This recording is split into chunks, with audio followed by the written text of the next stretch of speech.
Sócio retirante da sociedade. Esse é o assunto que nós vamos conversar um pouco hoje. O sócio retirante da sociedade é aquele sócio que não faz mais parte daquele quadro societário, ou seja, ele deixou de ter responsabilidades perante aquela empresa.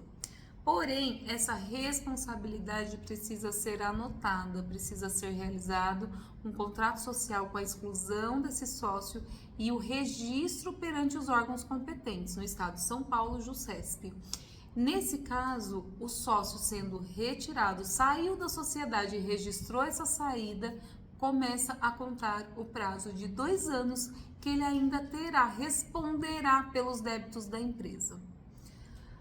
Esses 2 anos, eles são computados a partir da saída, porém, suponhamos que um empregado ingressou com uma ação na Justiça do Trabalho. E essa ação, ela demorou 5 anos para se encerrar. Nesse caso, apesar de ser superior a 2 anos, esse sócio pode sim ser responsabilizado, porque a lei fala especificamente que o sócio retirante ele vai responder por 2 anos a contar da sua saída da sociedade devidamente registrada por ações distribuídas nesse prazo de 2 anos.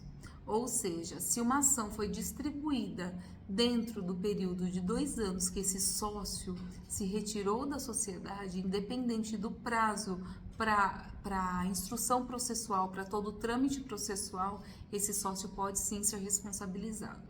E por que ele pode ser surpreendido ao final? Porque essa discussão toda, ela é feita na fase de execução de um processo trabalhista. E essa fase de execução, ela tem uma ordem de preferência de execução, de busca de bens e satisfação dessa execução. E essa ordem de preferência necessariamente vai buscar bens primeiro dos devedores principais. Quem são os devedores principais? A empresa, a pessoa jurídica, se foi o caso, da real empregadora que assinou a carteira de trabalho, o contrato de trabalho ou que foi reconhecida como real empregadora, caso não tenha sido anotado o vínculo e sim reconhecido pela Justiça do Trabalho. Nesse caso, essa é a real empregadora, a principal devedora. Pode existir mais de uma. Tem casos que já se constata o grupo econômico e com isso existe mais de uma reclamada, né? Mais de um empregador responsável. Buscou o bem de todas essas empresas, sendo uma ou mais, não foi localizado, não foi feito pagamento espontâneo, nem localizado bens passíveis de penhora, por penhora online, por bens imóveis, bens móveis, busca de bens diretamente na empresa, aí inclui-se no polo passivo da ação, para responder por esse débito, os sócios ativos na empresa, ou seja, aquele sócio que permaneceu ativo na sociedade. Buscou bens pessoais desses sócios e também não localizou nada, aí sim é que o sócio retirante passa a responder por esse débito trabalhista.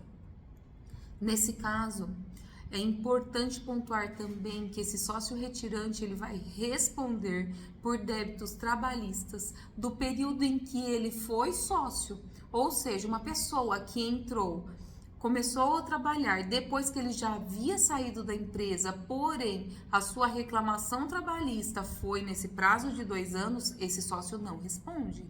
Ele comprova que no período de contrato de trabalho desse funcionário ele já não fazia mais parte da sociedade e exclui a responsabilidade dele necessariamente. Então, esse sócio retirante, primeira coisa, ele precisa tomar o máximo de atenção e cuidado possível para quando ele sair já seja registrado a saída dele oficialmente, registrado no órgão competente, porque é só a partir desse prazo que vai ser considerado o início da contagem do prazo de 2 anos. Outro cuidado, se você saiu e sabe que essa empresa carrega aí um problema financeiro, atenção, porque você pode ser surpreendido num prazo superior a 2 anos por um débito anterior. Então, isso você tem que tomar bastante cuidado. Empregado, empregador, tudo pode ser solucionado sem chegar a essa condição, sem chegar à justiça. A justiça é a última situação, é uma última busca. Antes disso, existe uma relação jurídica entre empregado e empregador. Tudo pode ser solucionado, é sempre importante a clareza na tratativa. Porque se algo chegou perante a justiça é porque as partes não conseguiram resolver com equilíbrio. Então é sempre importante que esses problemas busquem ser solucionados diretamente entre as partes, para evitar todo esse desgaste perante a justiça, porque um processo judicial ele é sempre desgastante. Ele nunca é tranquilo e harmônico como pode ser a solução de um problema entre empregado e empregador enquanto ainda existe diálogo. É sempre importante essa dica, essa sugestão para que as empresas e os empregados, os trabalhadores também busquem mais o diálogo para solucionar as questões. Era isso que tínhamos para trazer hoje, ficamos à disposição para quaisquer esclarecimentos.